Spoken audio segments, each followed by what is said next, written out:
Okay, hi everybody. I'm Jessie Roth. I'm the co-director of the Institute for the Development of Human Arts.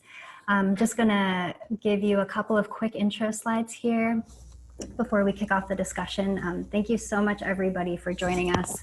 We have been really blown away by the response to this event. And yeah, we're honored to have, I think, close to 1,000 people joining us. And I wanted to start by just doing a quick visual description of myself. I am a white woman with brown hair, have my hair in a bun, wearing headphones, and I'm sitting with a couple of my houseplants behind me. So welcome to Decarcerating Care, taking policing out of mental health crisis response. And yeah, just to tell you a little bit about the Institute to kick ourselves off here. We are a community of current and prior mental health service users and survivors, psychiatrists, psychologists, and other clinicians, as well as activists and artists who have all come together with the goal of transforming mental health care. And we do this through collaborative education and community development through events like this, with the goal of advancing critical, effective, and scalable alternative approaches to mental health. And what makes IDHA unique is the way that we integrate both experiential knowledge and academic knowledge to challenge the idea that only those who work in the field of mental health or as professionals are the experts, with the goal of shifting power dynamics that traditionally privileges professional experience. And there's an image on the screen here of one of our members, Angel Serrano, giving a speech at a conference for peer specialists in New York City. A couple of community agreements for this evening. The first is shared expertise and wisdom. So we acknowledge that everyone brings their own expertise to this conversation and that we can all gain from and respect each other's various expertise.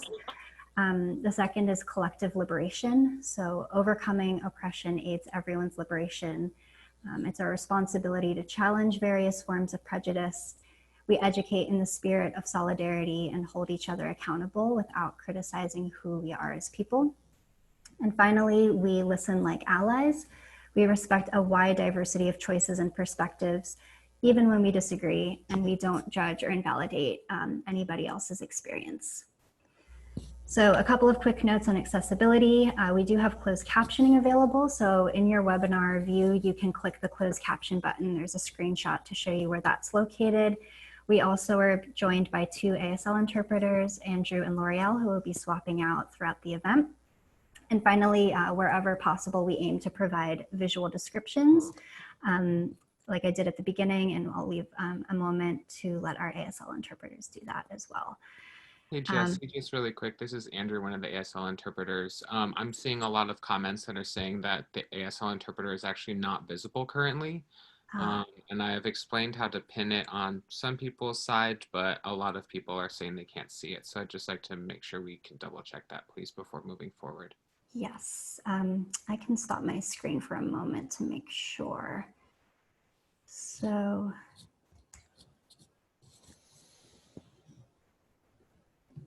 let's see.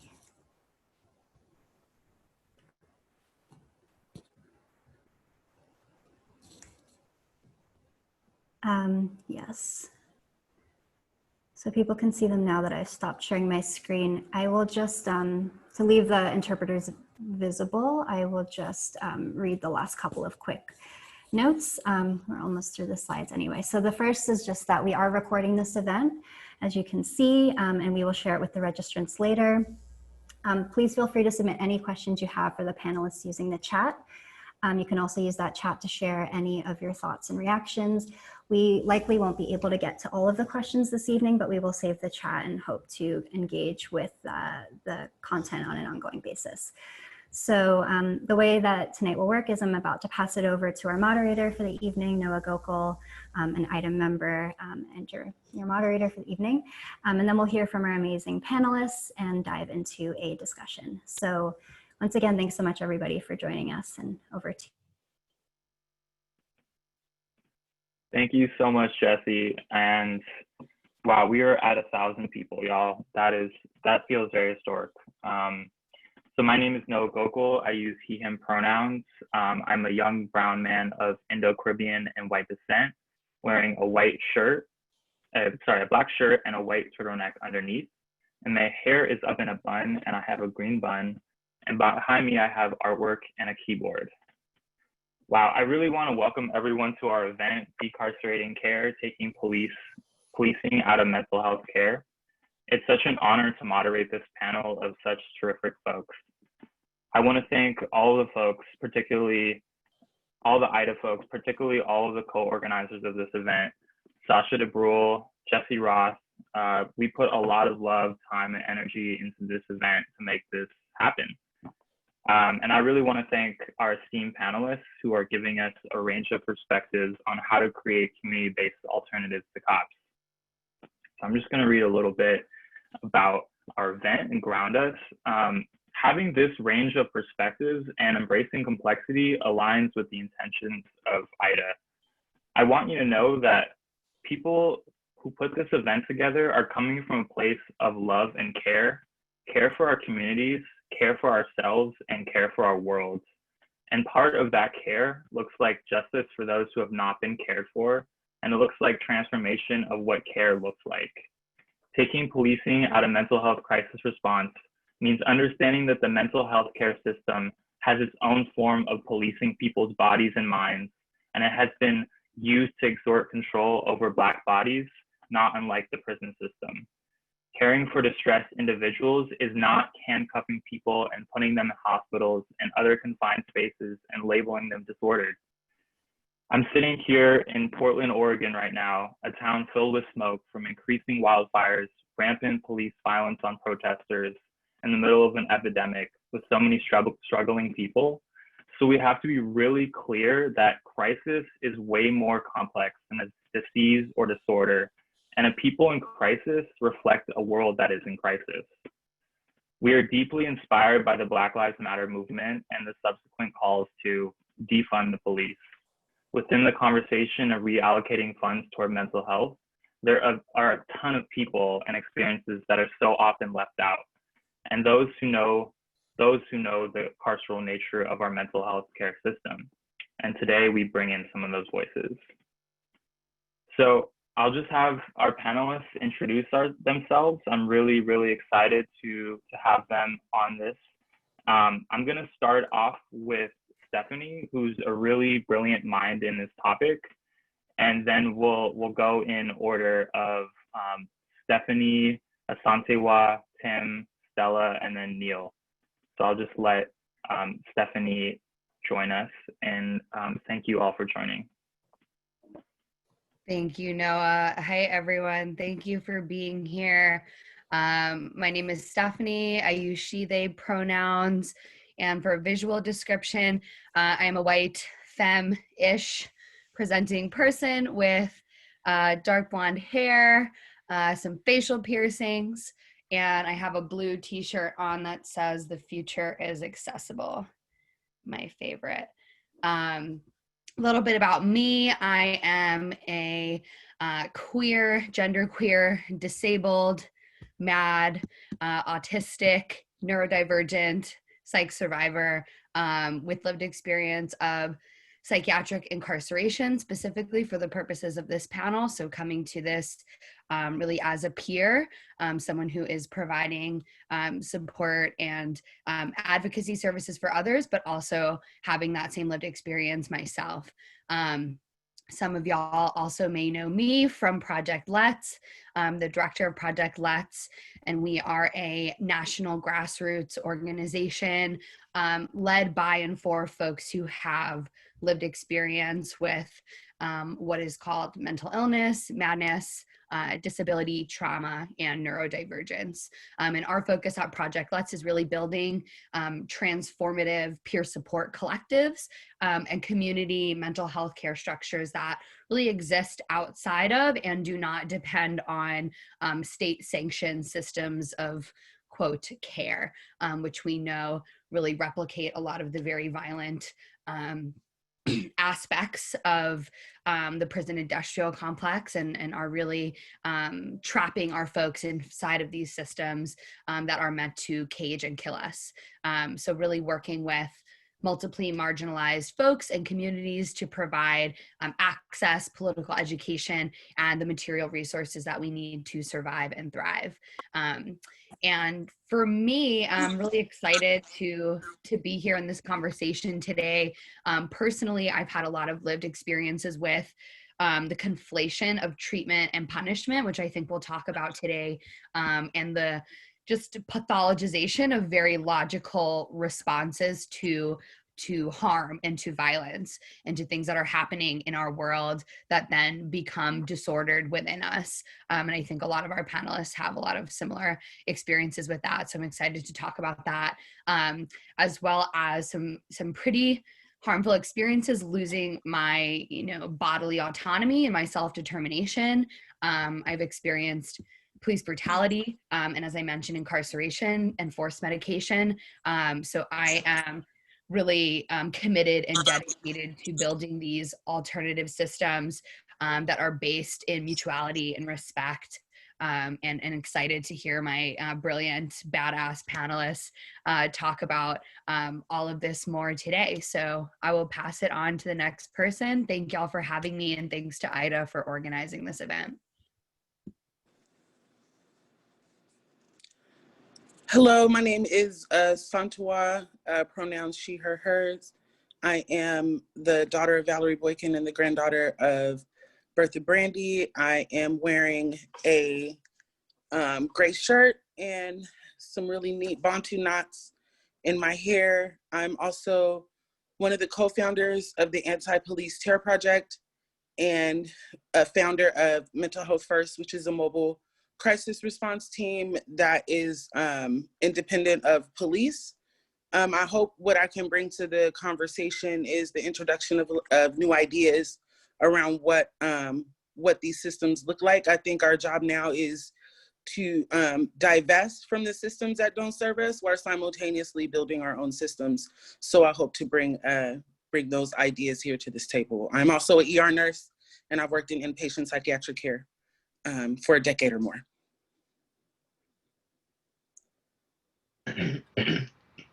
Excuse me. My name's Tim. I use he, him, his pronouns. I am white male wearing some glasses. I've got a brown and black plaid shirt on, and behind me is a white wall with some framed pictures and a couple of jackets hanging up. I came to work with the Cahoots Mobile Crisis Response Program in Eugene, Oregon in 2010, where I served as a crisis worker for about 5 years before transitioning to a role as the administrator of the program. And in addition to the work in the field as part of that mobile crisis response, I also have several family members who have been touched by substance use and abuse, as well as mental health. I myself have, coming today to this conversation with lived experience, specifically around PTSD. This is a really exciting opportunity to engage in a conversation, with a lot of different perspectives, and similar and different to Asantewa. Cahoots is a mobile crisis program, but we are integrated into that public safety system. So I think that there's going to be some really, I'm just really excited to talk about it. I think that as we really look at what public safety means, without enforcement, we need to be looking at what are the types of first response that we can bring in that are going to be able to respond to crises, that are going to be able to respond to the underlying issues that allow that crisis to exist in a community. And the way we've been approaching it, across the U.S. hasn't been working. And so, and part of my work is I talk with cities across the U.S. about how they can really, transform their crisis response and really evaluate where, that fits in, whether that does work with existing systems or not, is just a tremendously powerful conversation to be having. So thanks for this opportunity tonight.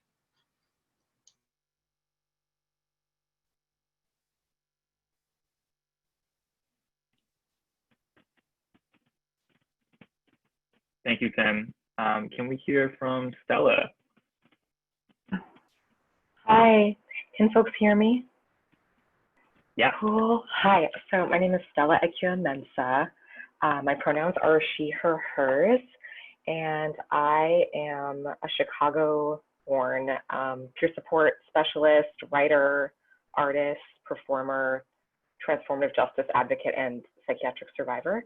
I am a Black, light-skinned, half-white woman with short brown hair and a green and red button-up in a room with many things on the wall behind me, some colorful little items, and some yellow curtains. And I'm so thrilled to be here. This is extremely exciting. So a bit more about me. Like I said, I'm a peer support specialist. So I, at the moment, primarily work with homeless women in Boston. That's where I'm currently based. So I provide peer support-based advocacy, largely drawing on my experiences as a multiple trauma survivor, psychiatric survivor, a person who has briefly experienced homelessness actually immediately following my psychiatric incarceration some years back. And I also serve as an advocate for folks that I support as they navigate the very terrible carceral system that extends also to shelters, which I think is something that sometimes gets left out of the conversation, is the carceral nature of homeless shelters as well. My background largely in regards to peer support and my advocacy and activist work, that element of my life is largely in transformative justice. So I started a transformative justice initiative at Brown University, where I graduated in 2017. It was really, transformative justice was a very life-saving framework for me, and really is at the root of most of what I do and think about, and really to me is my sort of pathway to liberation. So in addition to those things, I'm like I mentioned, a writer and an artist at the intersection of memoir and political thought, as well as magical realism and other forms of creative writing. So in terms of being on this panel today, like I said, I'm a psychiatric survivor. This might be a term that some folks aren't familiar with. It's a word that I use and that a lot of folks use to describe themselves, indicating that I have survived psychiatric torture and abuse. And in my case, also sexual assault within psychiatric incarceration settings, forced drugging, various forms of torture. And I, as a result, am very personally attached to this cause, and truly, as an abolitionist, think that psychiatric abolition needs to be also at the center of our conversations, as I don't think that psychiatry and psychiatric abuse is really like a sister issue or system to police and prisons. I really think that actually it's more of a subcategory of police and prisons, and that all of these are examples of state control. And I'm really thrilled to be having this conversation. Thank you.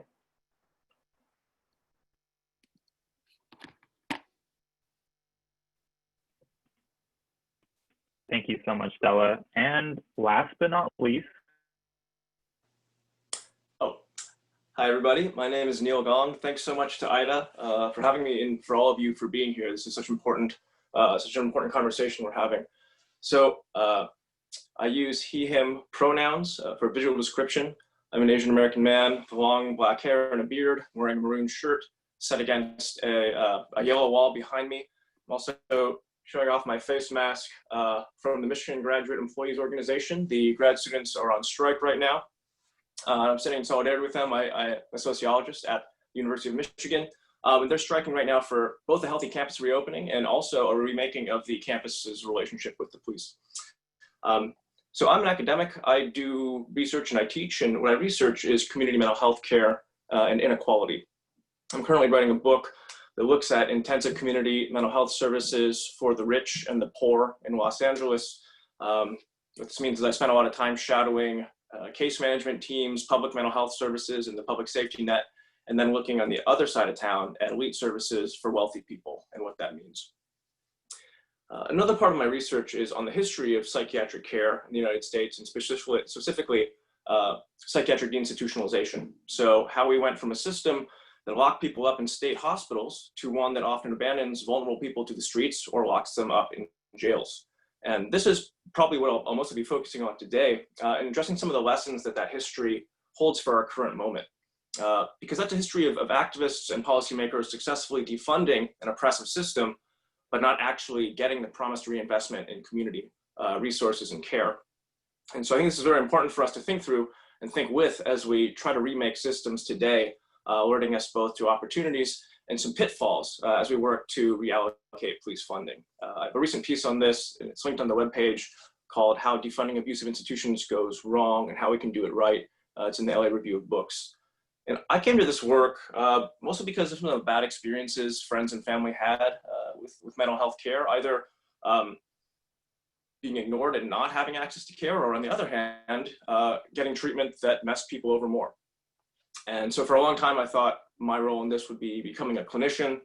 After college, I worked for a brief time on a community mental health and housing team in New York City. And I was just continually amazed at how broken the system was. And I had all these questions, like, why were so many people with psychiatric disabilities precariously housed or coming off of the streets? Why were so many people locked up in jail? And how did we get here? And part of this I'd already been questioning after working with the Icarus Project. The Icarus Project was a radical peer-based mental health support network, and they exposed me to ideas from the Mad Pride movement, psychiatric survival movement, and other attempts to really rethink what it is we're talking about when we talk about mental illness or madness or psychiatric disability. And between these experiences working in this broken public system and working with groups like the Icarus Project, I realized I was more interested in and better suited to try to address these more systems level kind of issues than becoming a therapist. And so that's how I ended up as a sociologist working on these issues. And so as I mentioned today, I'll be mostly be talking about the historical roots of some policy failures related to deinstitutionalization, and then how that might inform what we do today. Yeah, glad to be here.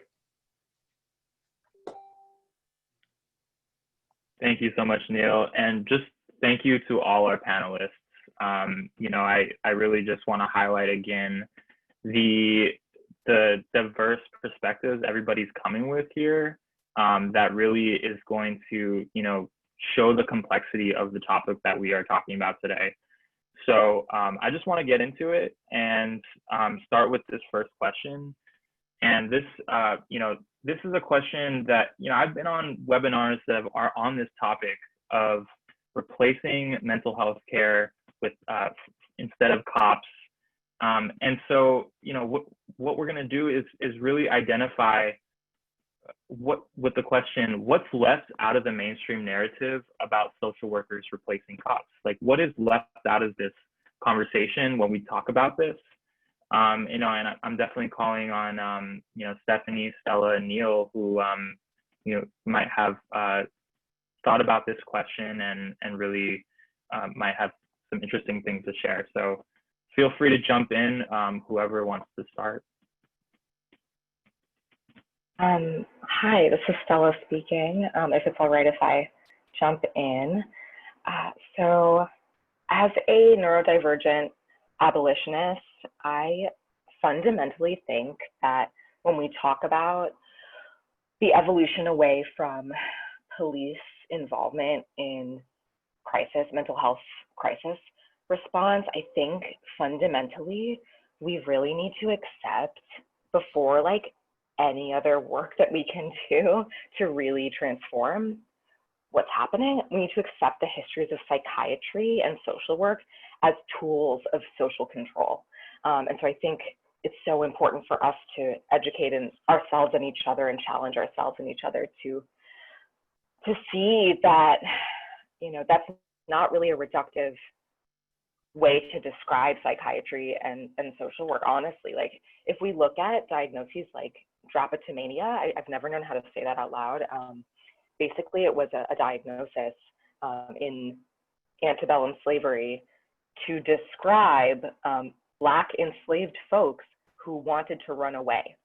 So it's a diagnosis, you know, explaining what the mental disease that was quote unquote going on that could possibly compel a Black enslaved person to want to run away from their torture camp. And I think it's important also for us to keep in mind, like, that was not that long ago. And I think we often do this thing in our culture and in systems of mental health, and also just in how we like view the world and view like healthcare, where we're like, okay, there was the period, like that was a long time ago. There was the period of the asylum, and then there's now, and these are like utterly separate eras and periods of time. And I think we really need to, like, when we think about psychiatry, look back to those kinds of diagnoses and understand that like the foundation of something is extremely relevant to its current functioning. Like, it is just inextricably relevant. Not only relevant, it is like fundamental. So, and then if we think about like the torturous nature of the asylum, which is something I think like we all can pretty much get on the same page about, and then, you know, bring it to the present and think about like the mounds of anecdotal and quantitative evidence about people's current experiences, both on psych wards and in appointment-based relationships with social workers and other therapists, we can see that there is a base level desire to control, correct, that's a big one, drug, discard, and even torture those at the bottom of the social hierarchies created by white supremacy and colonialism. And the elements of torture, correction, you know, drugging, discarding, they're not like accidental byproducts or incidental, you know, byproducts of, you know, or casualties, I guess, accidents within attempts to care. Like, they are really, I think it's important for us to challenge ourselves to see like, well, maybe this is at the core of like the intention of these systems. So that I think when we accept that like this is not only our history, but our current reality, like the asylum is not dead. There are tons of us, myself included, psychiatric survivors who experience torture on psych wards that is akin to the torture experienced in asylums. And it's really, yeah, I wish that I could say that we were beyond that, but we just are not. And I think it's valid for folks who've had good experiences on psych wards to describe those experiences in their own language, and that's like very necessary and vital. And I also think like we need to prioritize these stories. And so, yeah, if we accept that this is our current reality, we can see that psychiatrists and those who are in alignment with psychiatry are police officers of a slightly different form. And I think something that's helpful in seeing how this is the case is thinking about like how we're now addressing systemic racism and white guilt in the mainstream, because I think this is something that's like a tiny bit more accessible to folks now at the current moment, given the uprising that is occurring, you know, that is very vital and, you know, inevitable. If people can accept, and I'm seeing a lot of people around me accepting that even though antebellum slavery happened a long time ago, kind of, not that long ago, but happened, you know, a significant amount of time ago, its ramifications are still rampant systemically and in like our psyches, especially in the psyches of white people, in a way that requires like ongoing lifelong work, then I don't see why we can't extend that same logic to the reality that psychiatry's torturous and eugenicist roots are still systemically rampant and present in our psyches in a way that requires ongoing lifelong work to unlearn and dismantle. And I think that culturally we make a lot of excuses and qualifications for like psychiatric quote unquote treatment as opposed to something like systemic racism. And I think we really need to understand that like, or challenge ourselves to see that systemic ableism, you know, eugenics, asylum thinking it's in us systemically, it's in our psyches. We have to unlearn it. That takes like rigorous work in the same way that like white people unlearning like white supremacy that is internalized takes rigorous work. So just a note on that. And then coming back sort of to the question of social workers at its core being involved, I think that social workers, I don't think it's a stretch to say that social workers are already like a kind of a form of police. And that isn't to say that like there aren't good ones. And I think there's more potential for a social worker to do like good care work and dismantle the system from the inside than there is for a police officer. But I can already see how social workers coming in for mental health crisis response instead of cops will be like a slight step towards abolition at best, and at worst, like an ineffective kind of publicity stunt for the state and for state control. And I think there's an argument to be made for like social workers being crisis responders as like a brief evolution, a brief stage in the evolution towards the abolition of state control. But to pull that off, I think it would need to be like explicitly thought of as a stage and not like the end goal, not like our salvation. And I worry that won't happen because the nature of psychiatry and social workers like involves that state control element. So I'd rather bypass that altogether and go straight to the stage in which peer supporters are the crisis responders, which is happening. And I'm really excited to hear from Asantwa, Alison, Tim, Carla, as well as Steph and Neil a bit more about this topic. And I do want to just briefly say that I really believe that the abolition of state control needs to be a process and an evolution. And I think it's good for us to hold and honor, like this is a huge task because systems of power and control and surveillance and like punishment of the bad and strange seem to have precedents that date back like fairly close to the beginning of human history. So like this is intensely difficult and challenging work, and undoing something as old and fundamental to how our world and worldviews are organized as state control is like nothing short of apocalyptic. When I think of like apocalypse in kind of, I don't know, the fall of like the empire. And so looking to like Indigenous folks worldwide, but certainly Indigenous Americans, and some of the discourse that I've seen about how like colonialism and genocide were already the apocalypse for Indigenous folks, I sort of feel like it will take another apocalypse, in the form of like the fall of the empire, to create the kind of world I think we deserve to live in. So I just want to honor like the difficulty of this work. And I think it also, I do want to honor that this is a world that we need to look intensely to indigeneity to create, and its formation needs to be largely led by Indigenous people worldwide. So yeah.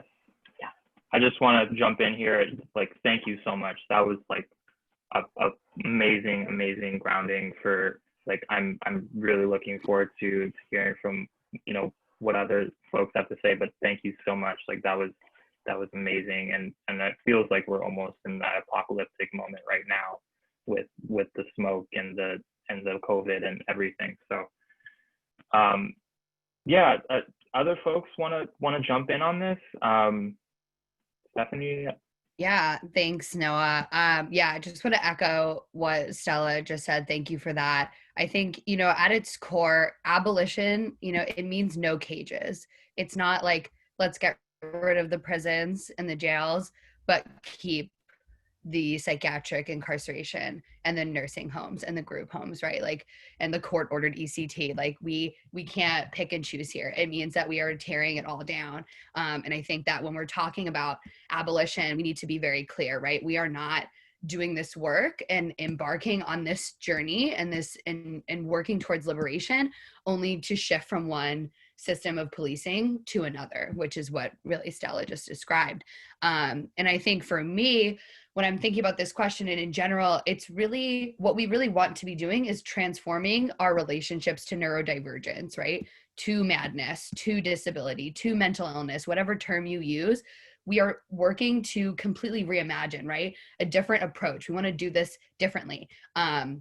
Grounded in mutuality, in reciprocal respect, in equalizing power dynamics. So when I'm thinking about social workers replacing police and the mental health care system getting more involved in this carceral role, Stella said it best, like we already are, like it already is carceral. And I think we have to make that jump logically, right?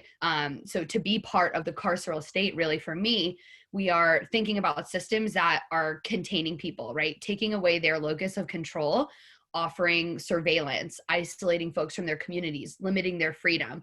And we know that the mental health care system works in collaboration and partnership with police. That's kind of a fundamental aspect of it. And we can even think about the similarities between incarceration in a prison, incarceration in a psychiatric facility, thinking about the limited access to outside and fresh air, in sunlight, use of restraints, whether those are physical restraints or chemical restraints, the law enforcement transport aspect of it, the limited accountability, all of those aspects are mirrored in these systems. So that's kind of what I'm thinking about, as well as this wanting to make clear that we know that both prisons and psychiatric institutions and mental health care in general can produce disability, right? It can produce madness as a result of, as Stella mentioned, this trauma, thinking about isolation, solitary confinement, all of that. So as Stella and I have discussed a lot, can social workers do good in communities? Yes. But like the police, this is not about a few bad apples. It's about a really pervasive and the unrelenting nature of systemic racism, ableism, classism, and the upholding of white supremacy that we know is a foundation of social work. And we can look back at Indigenous families being torn apart, Black families being torn apart by social workers acting as this gatekeeper of who is meeting the standards and who isn't, and what that power looks like. So I think, as Stella mentioned, when you're talking about having a good experience with mental health care, psychiatric treatment, that's a privilege. What we're talking about is you having the privilege to have had that good experience. And we need to really be centering folks who have lived experience. So the last thing I want to say on this is that, it's not about, for me at least, abolishing mental health care, right? Like, we want people to get healing and have access to resources, but it needs to be informed. It needs to be voluntary and healing centered. So I really think about peer support as an abolitionist offering, right? We are going to build systems of care and support for each other, but we're not going to punish people. We're not caging people in distress, forcibly medicating them. This is about reciprocal, culturally respectful relationships that I believe, if we don't center peers in our responses to what we are trying to build now, we are just shifting one system of policing in for another. Yes. And I just want to say that, like, a lot of the stuff that both of you just said, one of the things that really helped us ground this event was the article that both of you put out, Abolition Must Include Psychiatry.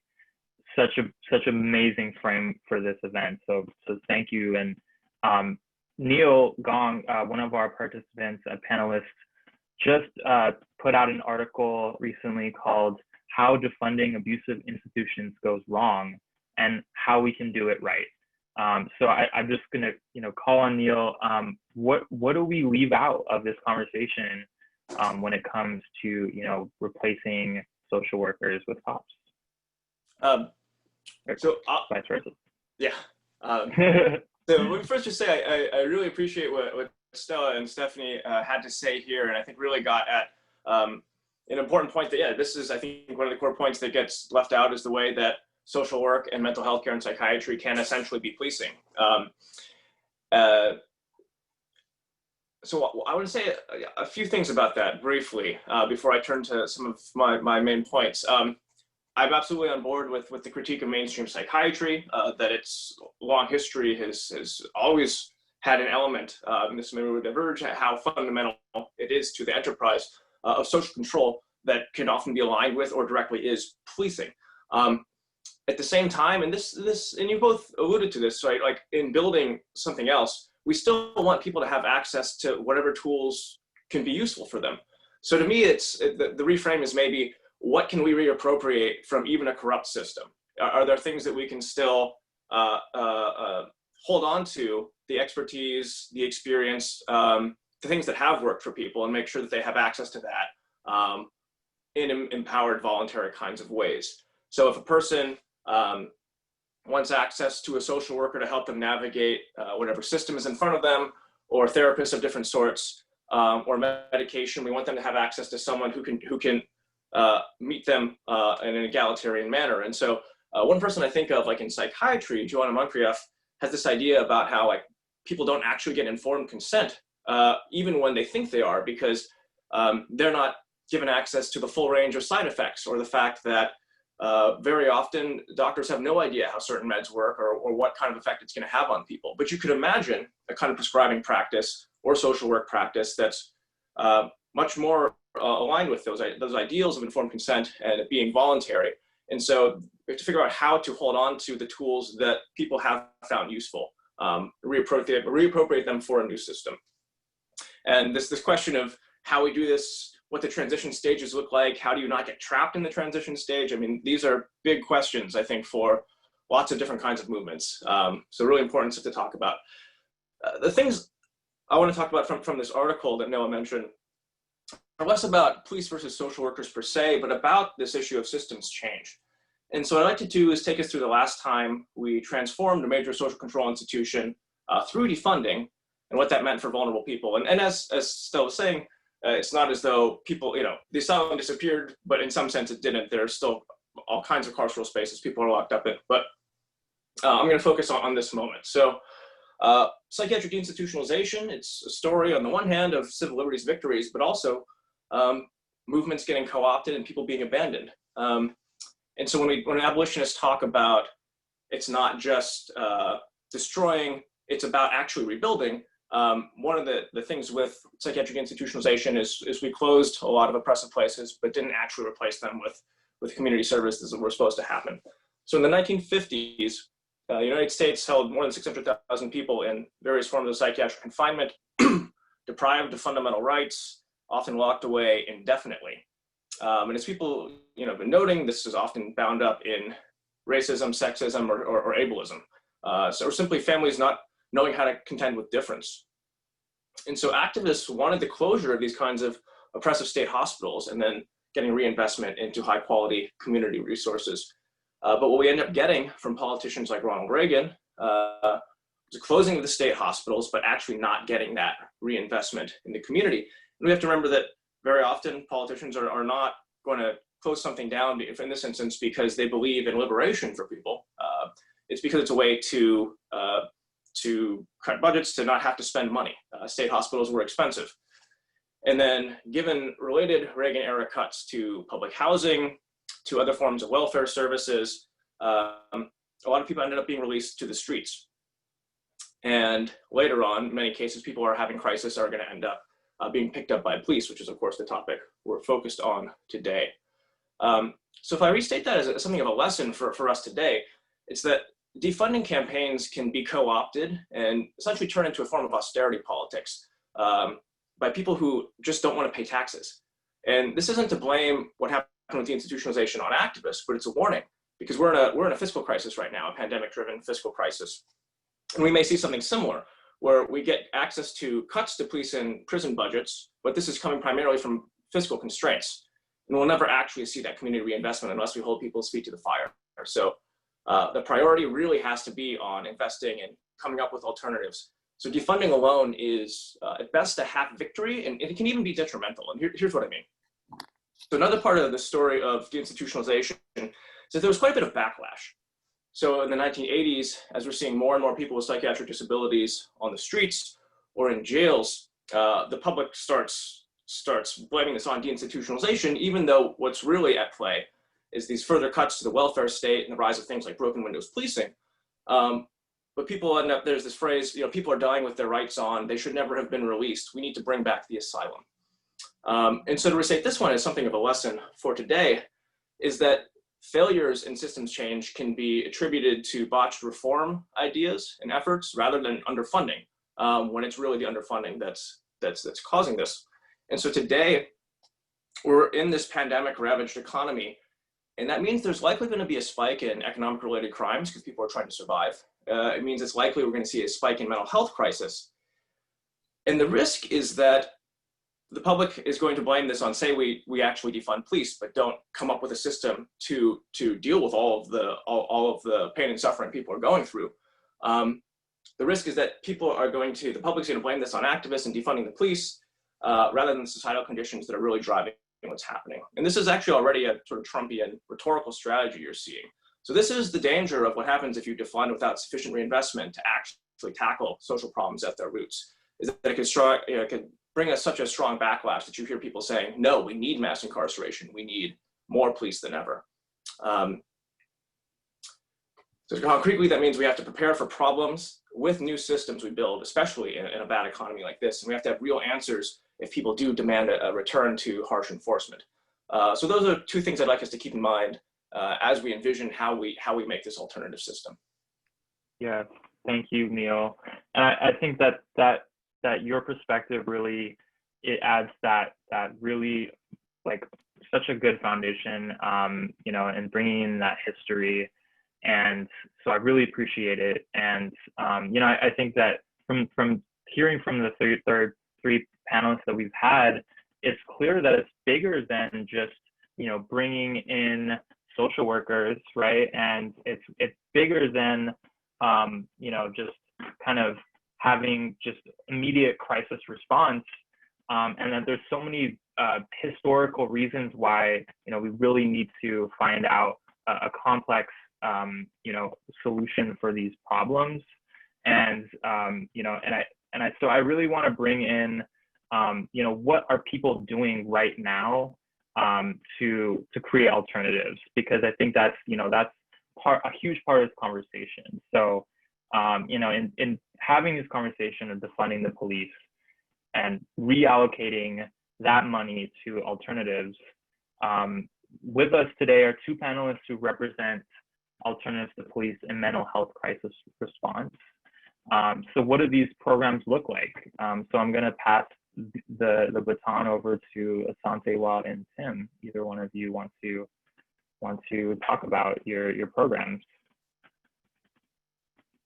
Thank you. Thank you. Oh, my husband just brought me coffee. God bless him. So we created Mental Health First, and I like to kind of start off with this is it really just, and I think it probably exists in a lot of our communities organically, where those of us who historically are mistrusting of police and policing, we tend to create our own even underground, right, for lack of better term, systems where we just we agree to take care of each other, right? So we began to ask ourselves the question, why can't we build out something similar to what exists organically in our own communities and make it available to the larger community, right? Hence, this is how we came up with Mental Health First. And we'll begin to build the framework because we're not the first folks, right, to think outside of the box, to think outside of the current medical industrial complex or the psychiatric industrial complex, right? So we're not the first to do it, but we definitely wanted to do it in a way where there was absolutely no police involvement, because the folks that we were trying to capture were folks that historically are mistrusting of police or policing. Though we knew that at some point, the safety question would have to be answered. And I'm recalling the first question around, like, what do social worker models look like? I had a recent experience where some folks that were in Dallas were really asking us some questions like, how do we build this out? What do we do? And at the end of the day, they added an EMT to their team. They had a social worker, right?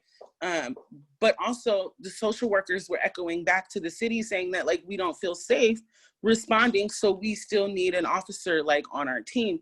So I would just say these social worker models still have to be divorced from police and policing. So if they're the type of social worker that doesn't feel safe approaching someone who may not be in our shared reality, then quite frankly, they're probably in the wrong profession. Here in Sacramento, we have a social worker that essentially wears a police uniform that has the word social worker on the back. So we can't incorporate social work in a way that's like, oh, look, we have social workers, but then those social workers are essentially police. And when someone who's not experienced our shared reality or has this like historical mistrust of police or policing, I can't tell the difference between one person wearing a bulletproof vest and another person wearing a bulletproof vest. So essentially they all look like police, right? Which is gonna escalate the situation no matter how you look at it. I think anyone who is having thoughts around how do we create something different, I would just say, look at the frameworks that already exist. Look at the places like Cahoots that have longevity and have been successful, right, in creating these programs, and also influence other programs around the country, and in some ways including ours, right? Look at what's already being done. Look at the demographics of your city. Look at the high utilizer, right, list, if there's one available, and what are those folks lacking, and try to answer those questions. I think the first thing that we did as a team, once we kind of assembled ourselves, we just, hey, what could we build like if money was endless, right? And we called it our dreaming session. And then we kind of had to taper it down and go back to, okay, so what is accessible to us right now in this moment? And mental health first is what we built. I think our framework is super simple. Our primary goal is just to mitigate the immediate crisis and hopefully help that person come to their own next step, right? Our framework doesn't swoop in and tell people what they need or how they need it. We call it self-determined crisis management, right? Think simple as just getting a person from one place to another, this place where they feel unsafe to this place where they feel safe, right? And if that safe place is in an emergency room, then we soft hand off to an emergency room. If that next safe place is their sister's house, then we take them to their sister's house, right? And then if they want to, we'll call them back. If not, we tell them, call us back when you feel the need. I recall an instance a couple weeks ago where there was a person who had called us and was just like looking to get literally from like one place to another, and that next safe place for him was an emergency room. And I'll never forget this sentence. He said, if I call 911, they'll fuck me up. And that resonates, because when these are the folks that are supposed to keep you safe, get you the help that you need, so that you can get the healthcare, right? When there's a hesitancy in anyone's process because they feel that they may be harmed, it speaks to where we really are, right? We can talk about it. We can defund the police. We can say, right, this is what we need, abolition, abolition, abolition, but we have to be really, really clear about where we are in this moment and who are the folks that need the services the most. And if we still have an existence where someone feels like if they call 911, and not just police, right, literally EMS, I work in an ER, and not to down those folks, but some of the privileges that exist amongst the culture of first responders is disgusting. I wish I could like explain or give examples without, really violating HIPAA or, down talking firefighters, EMS. But sometimes I have, in the ER, I've seen people treated so inhumanely that I wonder if we have really lost our souls, like as an entire species. Just because of the way someone presents, whether that be their skin color, because they're obviously unhoused, or because perhaps we know that they're under the influence. So we not only have to change the culture like in mental health specifically, but also actively working at changing the culture inside of our healthcare system. And then also with the understanding that these systems were not built for us. These systems were built for white land owning males. And that what we're really gonna have to do is just deconstruct them and build them absent of the roots that are, steeped in white supremacy. I think Asante touches on something that's really vital to what we're talking about here, and that's that crisis emerges when a need goes unmet. Whether that need is safety, getting a bandage change, getting connected to treatment services, a sense of community, whatever it is, there's a need that's going on, and when we can't meet that need, when we can't overcome those barriers that are imposed on us by others, that's when that crisis emerges. And in Eugene and Springfield, we've been approaching our mobile crisis response in a similar, but different way. The CAHOOTS program, CAHOOTS is an acronym. It stands for Crisis Assistance Helping Out on the Streets. We have our mobile crisis response program sends out teams where you have an EMT alongside a crisis worker. We don't use clinical social workers. We don't recruit folks who have that higher level of credentialing, because we're not going out there and placing holds on folks. We're not doing diagnostic work in the field. It would be honestly a dismissal of the person and the experience that they're having to try and engage in any sort of diagnostic work in that moment. And so, as we kind of talk about how can these program, how can you have a first responder system that's actually going out there and really responding to the underlying issues related to that crisis, rather than approaching from enforcement, like you see with traditional infrastructure in the form of police departments. I think that the CAHOOTS model presents an opportunity to really talk about, kind of the whole system, not just mental health or medicine, but really looking at that intersection of those two things. By bringing in that EMT into our response, we're able to do a lot of work around harm reduction. We're able to open the door for folks who, maybe they don't feel comfortable saying, maybe they don't have the vocabulary to say that I've been experiencing depression for the last 6 months. But if they know they can reach out to the EMT and say, my stomach's been hurting, I've been feeling a loss of appetite, I can't hold stuff down, we start to open that door and find ways for people to come in and engage in a conversation that feels accessible and feels safe to them. Really, I guess I'll just kind of make sure that we're all on the same page, right? Because, some folks can go Google and learn about CAHOOTS, and I think it would be remiss if I just assumed that everybody had the same experience and background that I do. So CAHOOTS program in Eugene and Springfield, like I said, we have an EMT and a crisis worker that are paired together for our crisis responses. We have 24/7 coverage in our metro area, which has about 250,000 folks. And all of our calls for service, every request that's made of CAHOOTS comes through the traditional public safety system. That means that the point of access for CAHOOTS is to call the public safety non-emergency number, because we're not an emergency ambulance service.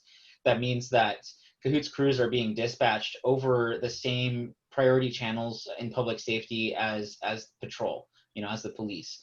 That means that our unarmed civilian first responders who are going out without pepper spray, without tasers, without a vest on, wearing a t-shirt and hoodie, driving a vehicle that looks nothing like traditional public safety apparatus.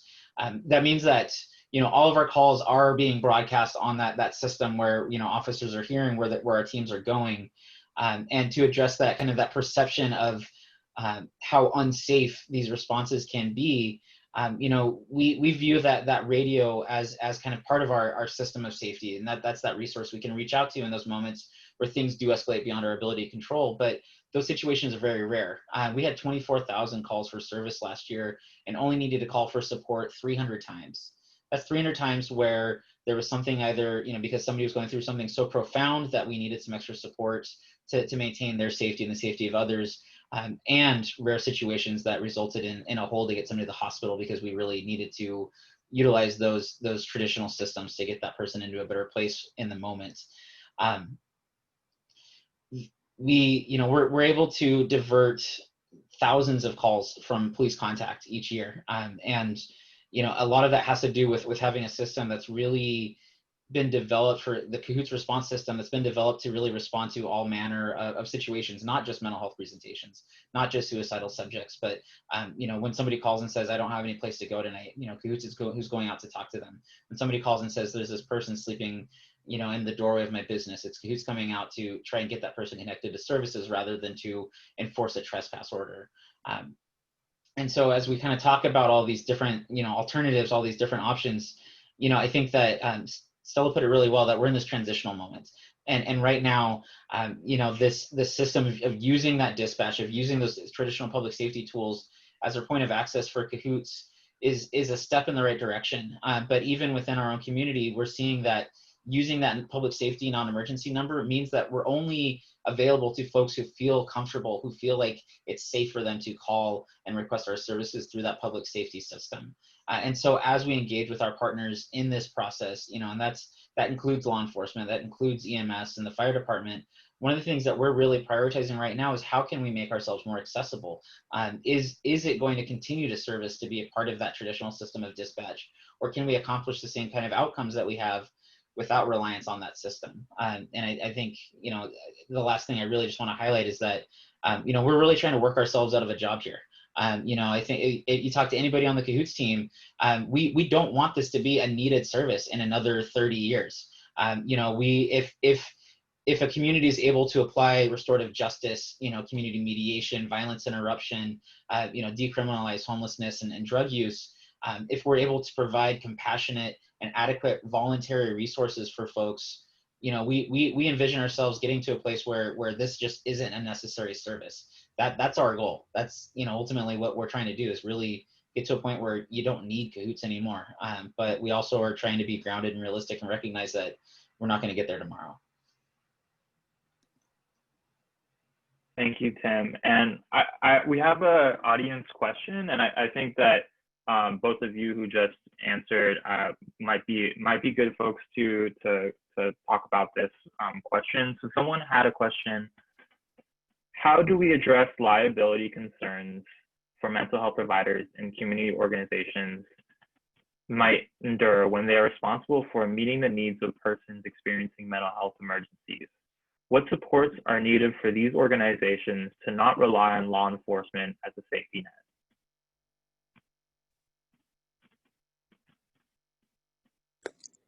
On one level, it starts by just really looking at how you're talking to folks. Really, again, 24,000 calls for service last year, and we only ran into situations we couldn't de-escalate 300 times.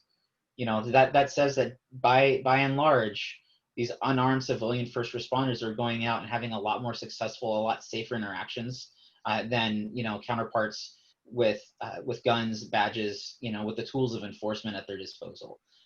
And so I think in that communication, it's not just using the right words, right? It's not just being mindful of pronouns or holding space for somebody. It's really recognizing how much cumulative neural fatigue there goes into meeting your basic needs and addressing anything that you have going on a deeper level. It's really recognizing how the direction of the wind, what the weather's been like for the last few days, can inform how this person in the camp is going to respond to you. And really, again, looking at the whole person, looking at how physical health informs behavioral health and vice versa, how the culture and the systems that we've grown up in inform how we interact moving forward. And there is this constant perception of danger, and that liability is our biggest concern. And I really have to answer, why is it that as soon as we start to talk about a different type of response, there's this perception of danger, this perception of othering, and instead of really looking at through the lens of these are our neighbors that we're trying to support, it's always there's this other thing out there, this unknown entity, and because I don't understand it, it's unsafe. I think if we can start to really give providers opportunities to really hear more of that firsthand, that lived experience, if we can provide opportunities for peer support workers, for folks with lived experience to be the providers by, identifying non-traditional approaches, then I think we can start to steer the conversation away from liability, because that's where's the conversation and liability for every traffic stop, that police are engaging in. We're not having conversations about liability insurance related to, the use of chokeholds. So why is it that we have to talk about liability before we can start to talk about first responder reform? I'd really like to echo what Tim said around making sure that it's peers, right? Not just responding, but also creating the best practices. I think that it takes a lot more than a degree, right? And something to say, oh, this is how this should work. I know MH First, we have a peer council, folks that have had all kinds of interactions with the healthcare system, with mental health care system, and also with police and policing, informing what our best practices look like. So I think that would be step one. We really have to listen to the folks that have the lived experience. And then I also think we have to go about, and I don't like the term destigmatize, right? I think we really have to normalize, right? These things that naturally exist in our communities. We have to normalize someone who may not be in a shared reality as us, right? We have to normalize folks that are dealing with depression, because I think currently the way our system is set up is when these folks are not behaving in quote normally, they can just be disappeared, right? There's a number to be called and they can be disappeared, and then we don't have to look at them anymore, right? That should definitely not be the case. And I think as we move about and we start to create like non-medical industrial complex, non-police responses, that I hope that folks just get more comfortable with dealing with our neighbors, right? We've looked at just 911 call databases in Sacramento, and not 50% of the calls are needing police, are folks, hi Siri, I saw your comment, hey boo. So I'm sorry. So under 50% of the people, under 50% of the calls actually need police, right? So how are we going to continue to organize the police out of these spaces, right? And I think a lot of it is just encouraging folks to talk to their neighbors, no matter how they come, because a lot of the calls are neighbor disputes, noise complaints, mental health calls, right? So we have to shift from needing this person with a gun to mediate our conflicts and helping us disappear our neighbors so we don't have to deal with them, and really encourage folks to begin to have conversations, just period across the board. You know, this reminds me of something that happens on Cahoots a lot. So one of the types of calls that Cahoots will respond to are welfare checks for a subject down. That's somebody who's not up and walking. It could be that they're taking a seat, resting their feet. It could be that they're trying to just get some shut-eye after being up all night, trying to find a safe place to be. Very frequently, these calls will come in, you know, one caller unable to confirm whether or not they're conscious and breathing. And what that says is this person saw something, thought, hey, I should call so that issue can be, as Asante said, disappeared. But they're not even willing to take the steps necessary, the literal steps necessary to get close enough to see whether that person that they're so concerned about that they're going to call and have resources go out to, they're not actually willing to take the literal steps to get close enough to see that that person is breathing, to determine whether this is a medical emergency or not. You know, let alone, hey, you know, what's your name? How are you doing? Do you need anything? So it's a lot of this is about, I think, you know, obviously white fragility, being unwilling to really recognize that we live in a broken system, but really this disconnect from our neighbors, you know, this disconnect from our community. And when we start to have those conversations, when we start to engage with people, when you learn the name of that person who's living in the tent around the corner from you, then it's not just, oh, that problem needs to get disappeared. It's that, hey, Joe's really struggling today. You know, we need to really be able to build those connections. It's the relationships that we have with our neighbors and with our community that are going to empower us to make any sort of real, you know, meaningful, lasting change. I know we have like good Samaritan laws, but I'm wondering, and this is like way to joke, like, do we need bad Samaritan laws? Like, if you don't check, right? Like, don't call us until you check a pulse. You know what I mean? Like, don't call us until you say hi. Yeah, I mean, that doesn't sound like, you know, a ridiculous thing at all to me. So thank you so much. No, I really want to, you know, I want to come back to this really like interesting conversation, and of course this is related, but I'm really interested in centering our conversation within the Black Lives Matter movement, you know, and how policing, crisis response, and psychiatry has an effect on Black folks. So the question I have is for everyone, and this is just to really name this, but what role does the larger Black Lives Matter movement play in the work that you're doing? And we have about 15 minutes for that. So just reminding folks that I'm going to be keeping time, and if you see me pop up on the screen, it means, all right, maybe 2 minutes left. I'll give you 2 minutes left. So yeah, what is the work that you're doing have to do with, what role does it have to play in the larger Black Lives Matter movement?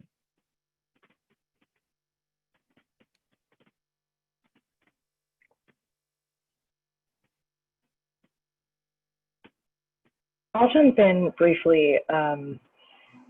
Yeah, I think it's impossible to separate the evolution towards abolition of psychiatric violence from the abolition of structures, white supremacist structures and white supremacy. Like I mentioned earlier, you know, I think the ways that Black people have always been pathologized in this country just for like having feelings, which of course like Black women experience more than anyone, Black trans women. There are so many intersections that like make particular folks like more and more vulnerable to abuse by these systems. But thinking about that book, The Protest Psychosis, which I think a lot of people look to as a great example of how Black folks historically just being resistant to systemic violence and protesting and being revolutionaries on any scale has been grounds for us to be considered psychotic. I think it's just like, it's very important for us to think about this looming threat of psychiatric incarceration if you're a Black person who is resisting the system. So not only are psychiatric cages vital to tear down, I think, in addition to, you know, more typical, I guess, prisons, largely because of how they mass incarcerate Black folks in this country. Also, there is the very present threat of Black folks, and this happens every day, and like, this was largely part of my experience of psychiatric harm. Yeah, just for resisting, we are considered psychotic. And I think not only that, but I think it's also important to think about how so much of the like divergent behavior that neurodivergent folks like myself, like I've exhibited at times, divergent behavior that like Black folks in this country like are often incarcerated for. First of all, what is it divergent from? Like, what is normal? And like, why is normal like defined by whiteness and like respectability and like palatability? But also, there are such logical experiences of divergence that come out of like so much inherited and ongoing trauma. And I think, so not only is it like absurd to label like Black resistance as like insane, it's also absurd for us not to take into account like how racial trauma and anti-Black trauma and white supremacy like create divergence that can get to the point of like distress and like pain. Not just divergence in the sense of like resistance, but also like, yeah, distress, and like it makes sense, and it's valid to respond to trauma by like not being respectable or palatable. So yeah, lots of kind of, scattered sort of thoughts about the intersection of Black Lives Matter with this topic.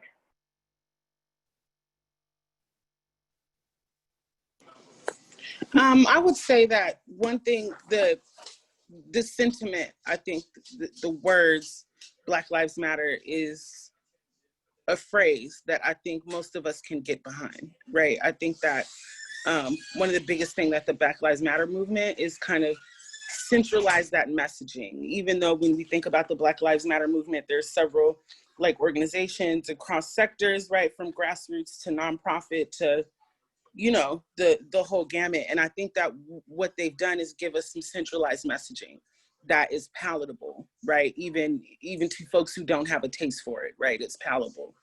I think also what I've noticed is folks have been watching the patterns, right? What we understand is that I think it's somewhere around 70 to 75 folks who were murdered by police were those that were in the midst of a mental health crisis. I think that those similarities can't be ignored, right? So then folks begin to have these conversations, well, why is that?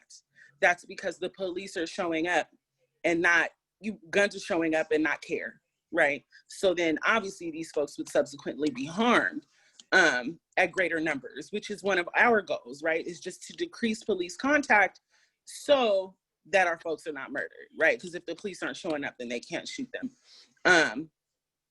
I would encourage that as folks, and I believe the media does a very, very poor job at really stating what is happening on the ground, and they use this blanket term, right? Black Lives Matter, and in one sense, it offers folks that are on the ground a certain amount of protection, right?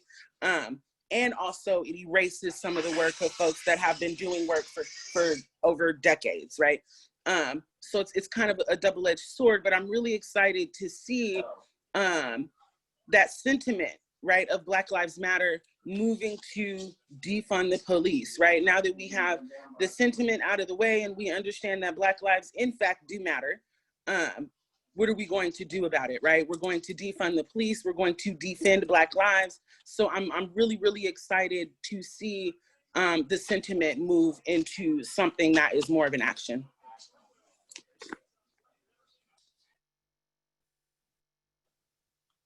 I'll just say briefly, the Movement for Black Lives has done such a phenomenal job of maintaining a very intersectional lens that brings people together, big tent, showing how various kinds of struggles are interconnected. But they've also shown that by centering Black lives and the needs of the most vulnerable, you end up with analyses and approaches to concrete change that will benefit everyone.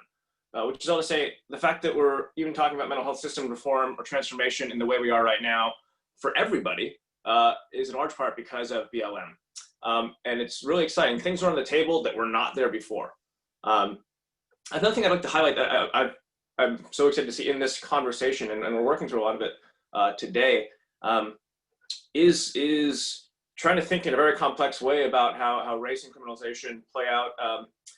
A lot of radical mental health spaces have traditionally been very white, and you end up with these sort of divides where people are maybe talking about one side of the carceral spectrum, which is institutionalization in psychiatric hospitals, whereas you have other folks, often from less advantaged communities, often people of color, specifically Black communities, where that's less the threat. It's more the threat of the jail cell. And those have, in some cases, been kind of separate conversations. And I think it's so important right now that that's coming together, and we're trying to figure out how to move forward with all of that. So. Yeah, thanks for that, Neil. Just want to echo what folks have said and add a couple of thoughts, which is that, I really believe, if we're doing work around policing, crisis response, anything to do with mental health, we have to be centering the folks who are the most marginalized, the most targeted by systems of oppression and the violence at the hands of these, the medical system, prison industrial complex, et cetera, and really be thinking about how policing in and of itself, as Stella was mentioning, is impacting the psyches, the minds, the bodies of Black folks, how that creates trauma and creates disability, right? This is a non-negotiable, that as long as these institutions exist, that we will not be able to center and prioritize healing and liberation. We know that disabled neurodivergent folks are 16 times more likely to die in a police encounter. We know that over 50% of folks who are killed by police are disabled, particularly Black and Indigenous folks. And with this, I just want to uplift the Black scholars and organizers that I've learned from, Talila Lewis, Dustin Gibson, Aza Al-Taraifi, Imani Barbarin, Leroy Moore. Definitely encourage folks to check them out if you don't know of their work. But yeah, I just, again, want to uplift what Stella said about how we have to contend with the history of psychiatry, the history of mental health care, and those roots. Why were they built? What is the original purpose? If we look at the report, the Virginia Central Lunatic Asylum for Colored Insane in 1870, they were writing in their charts that the cause of psychosis was freedom, Black folks not wanting to work for free. This is the history. Stella mentioned drapetomania. I also want to uplift excited delirium, which is a term that has no medical grounds or basis, but is consistently used for neurodivergent Black folks who are murdered by police. We've seen this with Natasha McKenna. We've seen this with Elijah McClain, essentially blaming these folks for their own deaths because they are neurodivergent or mentally ill. The term is excited delirium. Basically that they got so worked up and so excited because of their mental illness that they, had a heart attack and died, and not wanting to point to what has happened to cause that. We see this with, there are studies that show that young Black boys may have the same exact symptoms as young white boys, yet the Black kids are diagnosed with oppositional defiant disorder, and the white ones are diagnosed as autistic. And we see how that plays out for folks. So for me, I'm thinking a lot about how ableism is really the foundation of every system of oppression, and ableism and racism work together in a very specific and intertwined way for Black disabled folks that that we can't look at that separately. It has to be looked at collectively. And this is something that Talila Lewis, TL, talks a lot about in their work. So I think my last point that I want to make is just that we have to, if we are white and doing this work, we have to be partnering with, centering with, uplifting the initiatives and goals of Black disabled organizers and organizations. For example, folks are saying, registries, not okay. We don't need, police don't need a list of who's autistic and who isn't. Police training doesn't work. We have to stop highlighting that as a solution. And when folks say that over and over again, we have to listen to that and center that in the work. So yeah, I'm gonna stop there. Thank you, everyone. And I'm so appreciative to really ground, this conversation in that, in the Black Lives Matter movement and centering Black folks. And I'm like so glad that this event is being recorded, so I can like come back, because like my brain is just like boggling all around, and there's like so much happening. And so, I really want to get to a question that I think that a lot of folks are thinking about, and this is for everyone. How do we take what you're doing and use it to inform things on a national level? Like, what can we do to make this something that is nationwide? And what is your vision of that? And if you don't have a program you're working in, what is your vision of that? So this is a question for everyone. So does anybody want to kick things off? I mean, one of the things that is a significant barrier for nearly every community is that funding. Where do you get that seed money to get this thing started? Everybody wants to hear about, okay, how much is this going to save us? What's our return on investment? And it's this perception that it's capitalist systems that are going to bail us out, right? That whether it's reliance on the nonprofit industrial complex, or looking to create a municipal program that's going to go out and do these responses. I think we have to recognize that funding is going to be a barrier, and so something that could help nationwide is talking to your local electeds, at the federal level, to support passage of the Cahoots Act, which was introduced to Congress just a couple of weeks ago, and would provide that kind of pilot funding for communities to really be able to implement this programming without having to empty their own coffers right away. But at the same time as we talk about doing this thing on a national level, we need to recognize there isn't going to be one single approach that's going to work in every single community. As we talk to other cities that want to look to replicate the Cahoots model, if that's what they think is going to best serve their community, we are constantly saying, okay, this needs to be something that's informed by the folks that you want to serve. This needs to be a program that's designed by your community, because that's who it's serving. We can't pick something up that's been working in the very white liberal West Coast college town of Eugene and expect it to have the same results in Cincinnati or Tampa. So as we look at really changing the landscape of public safety, of creating crisis response systems that are not a part of those existing systems of oppression and marginalization, we need to recognize that there isn't going to be one size fits all approach that's going to make this work, that every community is going to have to build something and design something that's unique to that community's needs if we're ever going to be successful in the types of change that we're talking about. I just want to second everything Tim's saying. I think funding is a big part, and we don't want to get into the mindset of does this new intervention save us money? That's a losing battle. I saw that with Housing First, where initially you got Republicans on board by saying that if we give this person who is a high service utilizer housing, then you'll save money. Well, it might work then, but what about giving other people housing? You've already given up any sort of moral political argument for why that matters to just making it about money. And I think an important thing for us all to contend with is that even if we defund police, that money is significant, but it's still not going to be enough to do the kinds of things we want in the world. And so we have to get out of this tax neutral frame where it's just about taking money from the bad things and putting it to good things. We have Jeff Bezos, we have billionaires. We should be talking about taking a lot of their resources and giving them to other people. And so when we have to get out of this mindset of just, yes, defund, please reallocate resources, but that won't be enough. We have to look into other ways of getting revenues through taxes and other kinds of mechanisms.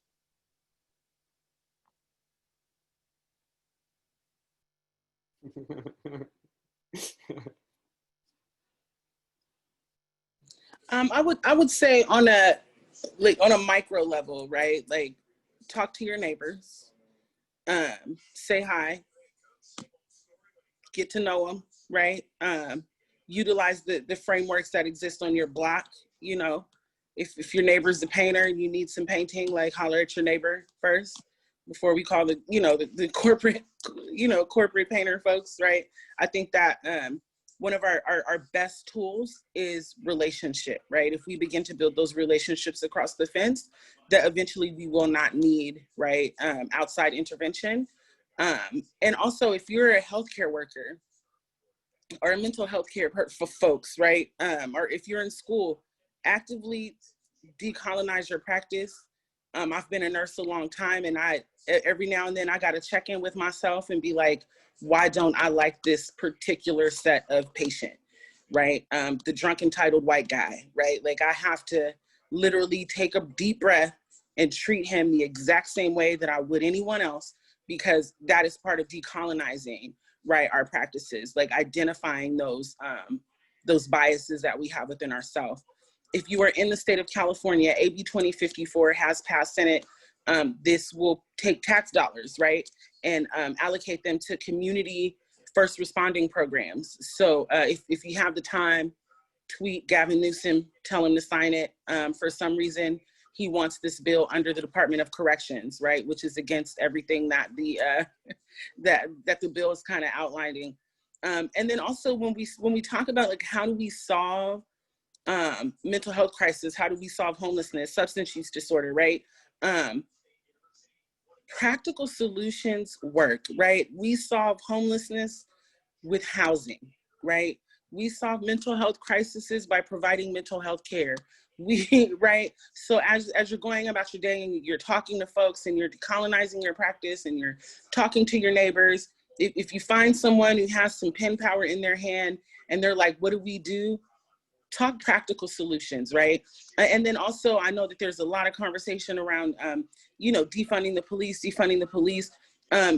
We have to talk about, like, what that really means, right? Like, how much do officers make? And if we equate that to how many resources, right? Even to the one officer, right? If the officer makes $80,000 a year, you can employ 2 mental health care workers for that amount of money. They deserve a lot more, right?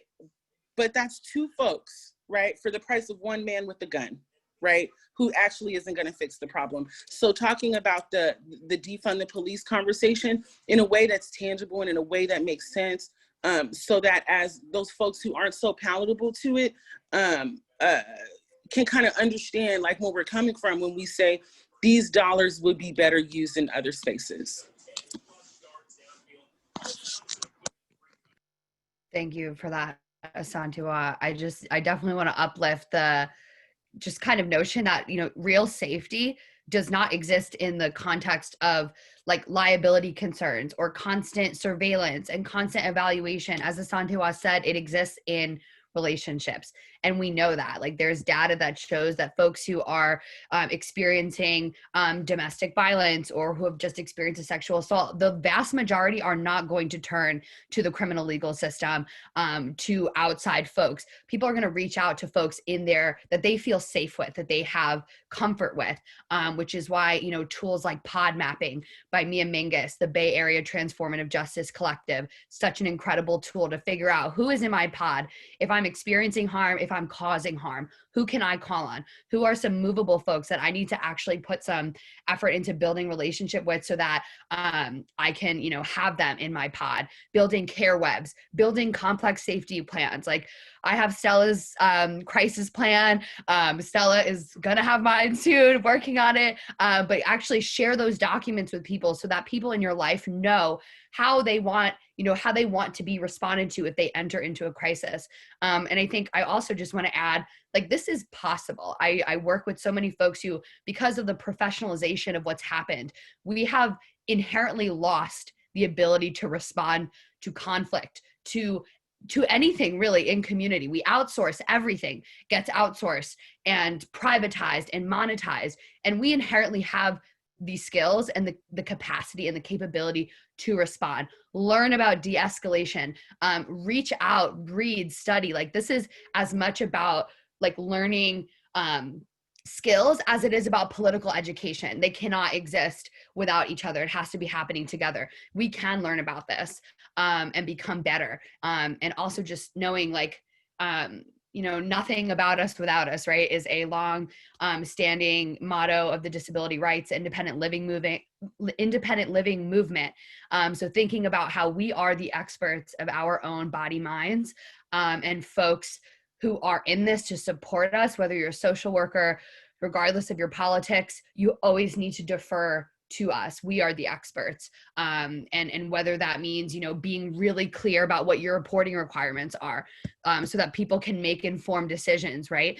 If you're operating a crisis line and you engage in active rescue, be clear about that so folks can decide how they want to engage with your services.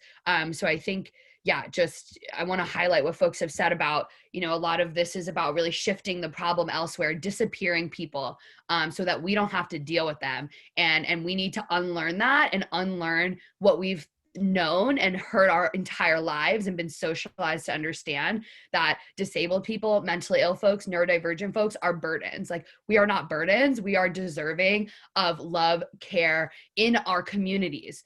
We don't need to outsource it. And that doesn't require just changing one thing. As folks have said, it's not just about defunding the police. This is about radically shifting our relationship to everything, which also requires dismantling capitalism. Like, this is just, it's a lot of moving pieces that have to happen together. And one thing is not going to solve it all. And we need everyone to be working to create those solutions. It's not just going to be one program. It's not just going to be cahoots. It's not just going to be one thing that happens. We all have to be playing a part in building the world that we want to see, that folks want to live in, that provides that compassionate care to really help people in the way that we want to be helped. I would love to jump in if there's still time on this question. Noah? Yeah, there's a couple minutes, just like okay. Maybe 2 minutes. Yeah. Awesome. Okay, cool. Yeah. Really love what folks have said in response to this question. I want to echo Asantua, what you said about like relationship being our number one tool. And I utterly agree. I think the first thing I would say in terms of like spreading this work nationally, internationally, is that we need to really evolve back into actively our interconnectedness and like fundamental like communal nature as beings. Like, that is what we need. And along with that is using peer support models as wisdom to look to in teaching ourselves and modeling for each other how community can look, because peer support is largely about like using your lived experience as well as like your increasing empathic skills in life to like support one another in mutuality. So I think it really is like the crux of like what community kind of means. And so like Steph mentioned earlier, the notion of peer support is like an abolitionist tool, because it is something that like as it spreads and spreads and spreads, like we will not need these systems of control and correction that we feel that we need now. And I think when it comes to like community care, I think it's important for us also to keep in mind like care has to mean like meeting people's needs on their own terms. And a lot of folks have asked in the chat, like, what do we do in situations where someone is like rejecting care that I feel that they need. And I think it would be great if like we could speak to that a little bit later on, if possible. There's so much to say there. I utterly believe that like a world in which like all care is like actually care, by which I mean that it is on the terms of like the people receiving it and it feels like care to them, as well as like a world in which we don't do things non-consensually, like there will be so much less suffering and like fewer crises. Yeah, I think that, I don't know, that becomes a question. That question comes up a lot around how do we, what do we do in situations where someone like doesn't have the insight or something? I think there's so much there. And I still think that like consent has to come first. And so I think doing that work internally and in our communities to like decolonize ourselves, like Santua said, like decolonize your practice, learn about crisis de-escalation, as Stephanie mentioned, like do that work and that reading around transformative justice. And like if you are a practitioner, a medical practitioner, like holding yourself and like colleagues accountable to harm and abuse that happen within medicine, because I think that's something that is largely an issue in this conversation, is like doctors having like impunity. So I think, holding selves and colleagues accountable for harm as we decolonize ourselves, learn from people with lived experience, spread peer support, really go back to our like communal nature as human beings. And then also I'm just so excited to keep seeing like local mobile crisis responses that are independent of the state popping up more and more around the country. And I think that eventually like that has the potential to really like ultimately create like a web of care that will evolve us out of our current state. Thank you so much, Stella. And I mean, I feel like you kind of already answered this question, but we had someone from the audience who had a question. How should those social justice oriented students in social work school or medical school strive to reconcile being great clinicians or social workers with police abolition? Is it possible to have both? So what about the social work students?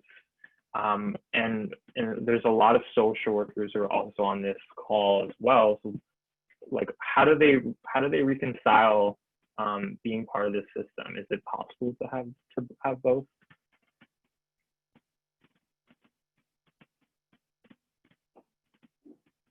Anybody can jump in.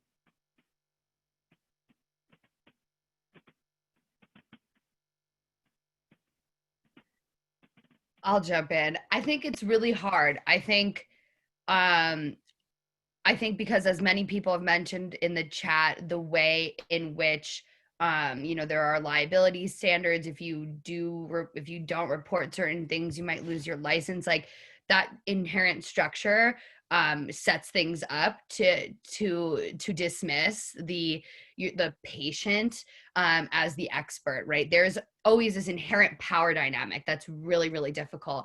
And I know I've talked with a lot of social workers who like have lived experience and feel and identify as peers, but are very discouraged from sharing that in any like professional capacity with folks, which, for me, the best experiences that I've had with mental health professionals have been folks who are open to talking about their experiences, being incarcerated, being pathologized. Like I need that in order to have a relationship with a professional. And I would really encourage folks to push the boundary on that. I already mentioned being very, very clear and upfront about what your reporting requirements are. I've worked with folks who hold a lot of space to talk about suicide and suicidal ideation and recognize the difference between having suicidal ideation and having the intent, the means, and the plan to actually accomplish that suicide. And if you don't hold space for that, people are not going to be honest, or are going to be terrified to open up.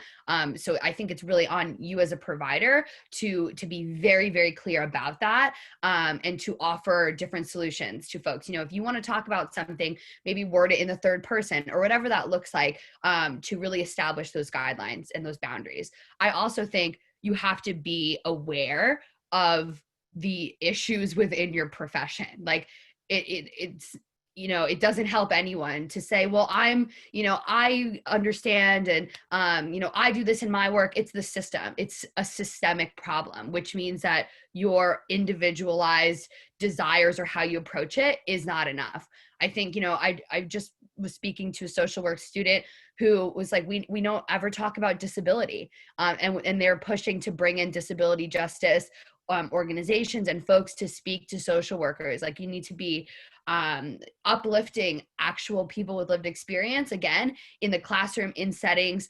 So inviting, folks to come in and talk. Really, I think my main word of wisdom here is to be very honest and open that the field and the profession has a lot of issues, and that we need to be including peers, again, in the solutions and the work that we're doing, and recognize the limitations of your profession, and where those boundaries come in and where they lie.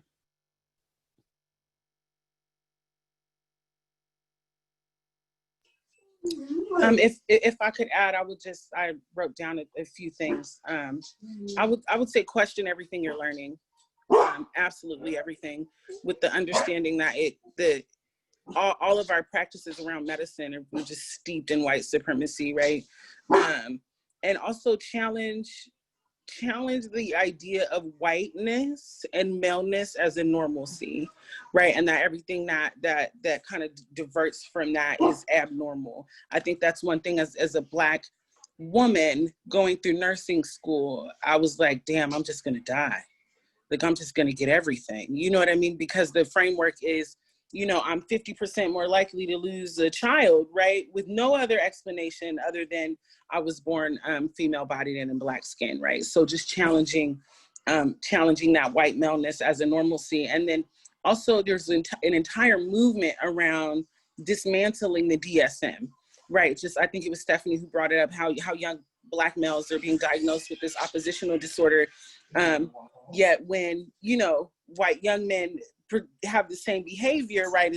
He's still a well-meaning child, and blah, blah, blah. When we think about Dennis, Dylan Wolf getting McDonald's, and, Antonio Thomas being murdered, right? And that thing, right? So dismantling and at best, decolonizing the DSM as you're, going through your practices, just kind of through your studies, just kind of understand that this practice you're studying is steeped in white supremacy, and we have to challenge it every single time it shows up.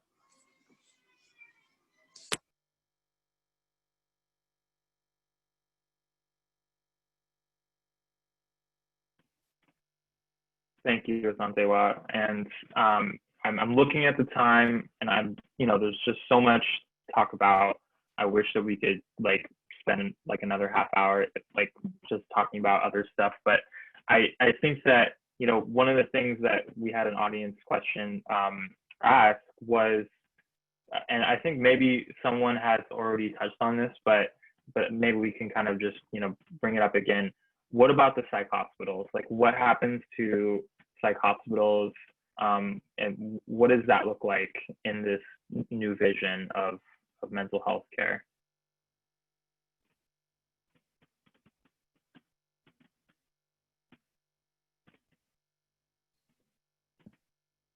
I can start. I'd love Stella to jump in. As Noah mentioned, Stella and I just co-authored a piece on abolition must include psychiatry. I think they're gone. I don't think they're here. Neil talked a bit about deinstitutionalization and the various ways in which it was, sort of realized. Some state hospitals closed, but we still have a thriving system of incarceration. We still have asylums. They haven't gone anywhere. And I think, Stella and I have talked about this, about how there are parts and aspects to psych wards, right, that we might want to take out and repurpose and figure out why that helps some folks. Like, I've talked to people who say like the structure of it, being able to go somewhere else and have structure, that's really helpful for me. Well, amazing. Folks have done incredible work with peer respite centers. There are about 14 in the entire nation. They're completely underfunded, and they're amazing. There's been a lot of data that shows that peer respite centers, which if y'all don't know what they are, they're basically homes that are, non-medical centers that are staffed and led by people with lived experience who are providing these like short-term stays, and really socially minded, healing-centered, trauma-informed aspects of care. And we need to have those everywhere. And we need to figure out what aspects of of these institutions may be helpful in certain capacities, take it out and repurpose it. But things need to be voluntary. We're getting rid of restraints, chemical restraints, physical restraints. This loss of autonomy and self-determination is really at the heart of this institution. And I really believe in a future and a world where they no longer exist under any name. The ability for someone to put me in an institution against my will no longer exists. Yeah, just jumping in, fully second everything that Stephanie mentioned and described. As I've made very clear, I'm an abolitionist. I utterly believe that psych wards need to be abolished completely. Like Steph also said, the necessity of not like repurposing them under a different name is, extremely vital. Goes absolutely hand in hand with the abolition of prisons, and even the call to defund the police. And I do think it's great calling attention to the alternatives that exist right now, and what we can do right now as we simultaneously work towards abolition, which I think have to be like sister processes. But of course, people still have crises and like need their needs met. Respite centers are amazing. I think such an excellent alternative. There's a place called the Living Room in Framingham, Massachusetts, for folks who live in Mass or in the Boston area. Very cool, like innovations happening in alternatives, in spaces that feel safe for people to process what they're dealing with, in spaces that feel healing. I think we also can't underestimate the efficacy and power of like self and community created spaces that make us feel good. Like personally in my like crisis plan, like something that I mention is that if I feel like I'm in crisis, need to be in a space that like a garden or a particular room or apartment of a friend that I know like feels sensorially like good and nice for me. I think in addition to that, like a lot of folks, experience the need for like creative expression when dealing with crises, or maybe their need centers on like discussion, talking to their friends, talking things out, processing. I think like naming for ourselves like what would help me, what helps me feel better, and then like using that and the notion of like when people are in crisis, it's because like there are core needs often. I would say typically, core needs that are not being met, and like naming like, okay, so if like folks have core needs that aren't being met, how do we, on of course a systemic level, but also on a micro level, like meet those needs? Like, where is like loneliness playing a role in this person's crisis? Where is like a recent trauma playing a role? Where is not feeling heard and needing to be heard by their friends more? So all of these things I think can help us continue to design healing spaces that are not psych wards, and peer respites are a great like jumping off point for that design. Yep. All right, y'all. Well, thank you so much. Oh my gosh, like I have chills right now. I feel like we just like cast a spell into the world, and like this is like the spell that's gonna magically like dismantle oppression, and like this is just part of like that magical spell. So oh my gosh, I'm just like enthralled with all of your work and your answers today. I really thank you for bringing all of who you are to this space. So we are just at the top of almost to 8 o'clock. And we actually have two folks coming together who are gonna join us just for a few minutes to talk about their work they're doing. They're from the Correct Crisis Intervention Today, CCIT, and it's a New York City-based organization doing some advocacy work. So we're gonna welcome Carla Rabinowitz and Alison Willens to just speak briefly about that. Thank you so much for including me. This is Carla Rabinowitz. I'm the project coordinator of CCIT NYC, fighting to transform New York City's response to mental health crisis. For all the reasons you mentioned a few years ago, we came up with a model that has one peer de-escalator and one EMT responding to crisis calls. We picked two of the places in New York City that have the most number of calls, and we are working to get that funded. We know that Cahoots has been around, but Toronto, Los Angeles, Portland, San Francisco are all going to models of one peer, one EMT, and one clinician. A lot of people are saying this can't work in New York City, but New York City already has a model called Transitional Services of New York lead model, where they have one peer and one clinician. They've handled 3,000 calls. Their response time is 6 minutes, and only 3% of their calls have to take someone to a hospital. That's very important in our model, that we don't want hospitalizations. We don't want arrests, we don't want police, we also don't want hospitalizations. And the other thing is we define peer broadly, very broadly. So maybe someone else can talk on that. I know we don't have much time, so if you're interested, our website is ccitnyc.org, ccitnyc.org. If you like the model of having a peer de-escalator and a peer de-escalator and an EMT, go to CCIT events page and take some action. If you want to read our proposal more, go to CCIT and hit the proposal page. And I just want to say thank you for your time.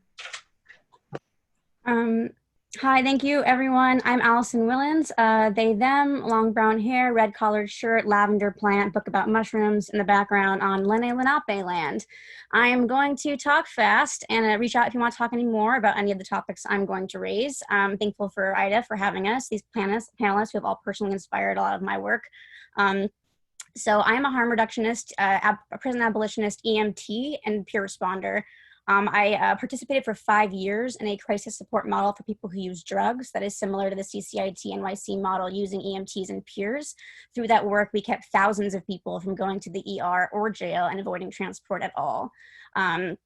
We need to decriminalize all altered states, whether induced through a drug or endogenous. Altered states are often of a medical nature. Overdose is preventable. All overdoses are preventable, and over 500,000 people have died of overdose in the United States alone in the last decade. And so, we need to fund harm reduction response for that, but we also need decriminalization and safe supply, right? People only die because the drugs that they're taking are poisoned. And that's something that's very preventable. If you went to the pharmacy and your drugs were poisoned, you would be pretty upset about that. It's a very reasonable ask for us to be able to provide that to people. So anyway, additionally, the knowledge that I have comes from the wisdom of people who use drugs in these communities. It's a harm reduction model. And some of the concerns that have informed that are concerns about people who are criminalized when they access these kinds of state systems. So like the larger conversations that we're having around whether pursuing a legislative model or even funding models outside is around, data sovereignty, not having surveillance be a condition of receiving resources. I want to add that many people who use drugs are neurodivergent and are people who are using drugs within that context. We need solidarity. There are no single issues, people, and you can't solve one at a time. I want to add that the original ambulance service was actually invented by Black folks who were self-organizing in Pittsburgh to help their communities. We're far from those radical roots, but we can get back there, and the work of Project Let's is very inspirational to me in that regard. I want to talk about oversight versus over-credentialing. yes, I want to uplift my lived experience as a neurodivergent person, but realize that that's, you know, and talk to healthcare providers, but realize that that's traumatic for me and exhausting. And we should be paying peers for that, right? Like if a system is complicit in violence, you're not doing people with lived experience a favor by including them. They're doing you a favor. Compensate them for the time to talk to you and the time it takes for them to recover afterwards from the ableism that you have not yet learned to unpack. If someone is resisting care, it's not the right type of care. You're not paying enough attention to what they need. We also need a labor movement for healthcare workers, whether they're peers or EMTs or nurses. Set and setting matter. Most ERs I've been to are designed in a way that exacerbates the stress due to sensory sensitivity. We gotta replace these fluorescent lights, get some dimmers or something, seriously. We need one-to-one attention. We need to have, you know, yeah, and as I said before, stop requiring surveillance as a condition for receiving resources, especially in a context in which reparations are really in order. You gotta turn that surveillance around on the system itself, be transparent about everything about your process, allow yourselves to be held accountable. Neurodivergent people are not asking permission for agency. We're telling you that we have it. We are organizing the support systems that allow us to self-determine. We are reckoning with the violence against us. You need to stop killing us. We can't delay these kinds of solutions because of public opinion. We have to commit to educating the public about all of our issues. And we have to make it sustainable to iteratively build a world where it's safe to fall apart.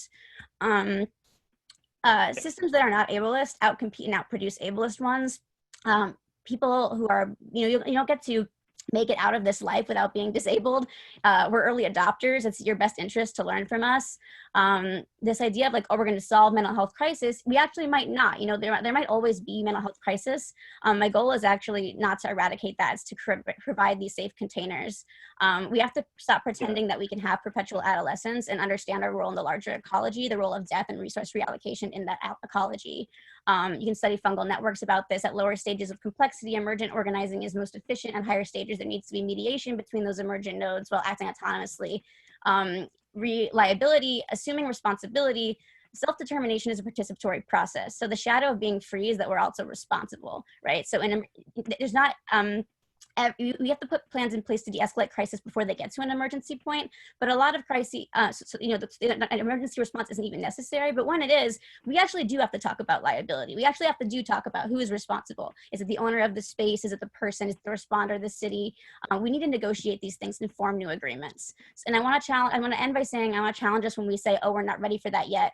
We have to check ourselves and our roots. Are we coming from this survivor perspective, or are we coming from a provider perspective and our own resolved feelings about the complexity of our moment and our roles in these systems? Thank you so much, Alison. Anyway, yeah. Yeah, thank you so much.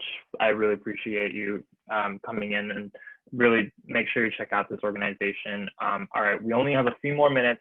I really just, before I pass to Jesse, want to plug that this was a free event, and IDHA really tries to make sure these events are free for everyone. You can donate to this event and make sure that more just awesome events like this are happening. We want to make sure we pay, you know, we're paying all our panelists well, and we had to upgrade our Zoom level for this event. So, you know, I just would appreciate that, you know, people, if you are able to support, just throw some funds our way, and thank you so much for everyone who's participating today. I'm going to pass it over to Jesse to end us. Awesome. Thank you so much, Noah. And the hugest of heartfelt thanks to everybody. Could we actually have all of our panelists turn their videos back on, and our interpreters, just so we can see everybody's faces? This was an incredible conversation. I am moved almost to tears over here, and I'm really humbled by all of the wisdom that we've got in this Zoom room, including everybody in the chat, which we will save. So yeah, quick note on the follow-up, we will be sending everyone who registered the recording, as well as the transcript from the closed captions, the anonymized chat, and all of the links and resources that have been shared. And another huge thank you to our incredible ASL interpreters. I don't know how they've kept up with some of this conversation. Thank you so much. Also to our closed captioner. And before we go, I have one last announcement from IDHA, which is that this event, you know, has been in the works, being organized for a couple of months now, and really with the goal of building to IDHA's fall training series. So actually, as of now, 8:00 p.m. Eastern, We have just launched our fall class online, so I'm going to stick the link here in the chat. It's called Healing Systems, Models, Tools, and Strategies to Transform Mental Health Care. And essentially, you know, a response to the fact that so much of the training that folks get when they're entering the mental health system, or if you're just supporting people informally in your community, we tend to focus on the individual and often, of course, pathologizing the individual. But this class is really going, or this 3-part series is going to focus on the systems that intersect with our mental health. So the first class is going to be about kind of macro systems of oppression and how they intersect with mental health. The second about kind of relational systems, including a deep dive into open dialogue. And finally, the last class will be about internal family systems and somatic practice and about our embodied transformation. So check out the link, I'll stick it there. Actually, I don't know if I stuck it there before. Now that is in the chat. So yeah, registration is open. First class is October 24th, and we'd love to have as many of you join us as possible. So yeah, I guess to close it out, does it, Noah, do you have any last words? Thanks everyone for being here. Y'all are amazing, and just take care of yourself in these hard times, and we will win.